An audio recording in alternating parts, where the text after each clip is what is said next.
I believe it is not. And why do you say that? It's not an amendment. It's not anywhere in the Constitution. I mean, do you have evidence of the Constitution that it's in there? Because obviously it's not in there. So all of your cases are wrong. And anyways, as I stated, equal sovereignty doesn't even apply to this. Equal sovereignty was created for annexing states. Judge Roberts misused evidence, and he misused the concept of equal sovereignty by doing this. Equal sovereignty was created, as I said, for annexing states, not for the Constitution. I'll respond to that by saying that just because it was created for something else doesn't mean that it doesn't apply to other situations.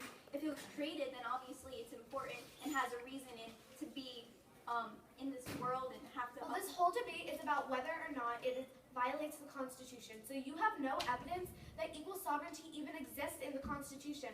So this obviously... are you forgetting the 10th Amendment, which we so aptly state goes... Can you state the 10th Amendment?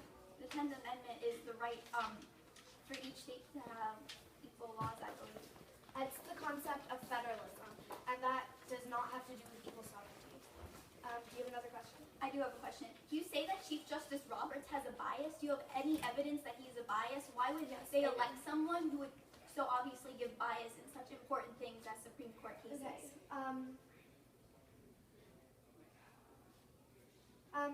So he was deeply involved in efforts to curtail the effectiveness of Voting Rights Act, the hard-won landmark of 1965 law that is intended to ensure that all Americans can vote. So this was by Adam Sir, a journalist and reporter,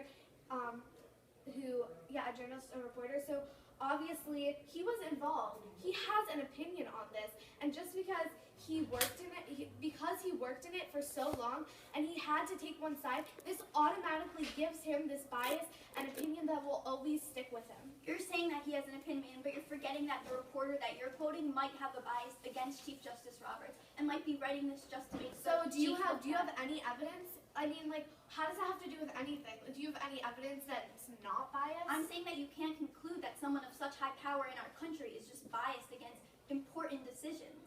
Can we move on? Okay. Do you have a question, or should I ask one?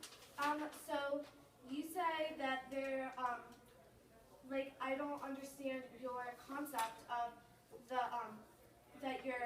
definition of rightly is correct. It's rightly obviously means just and moral. It does not mean correct. In your case, my opponent is trying to change the definition of rightly and is ignoring the main word in this resolution. So therefore this is... Why do you think your definition source is better than mine? And also in your case, you do state the definition of rightly as correct. I believe you have heard it wrong, because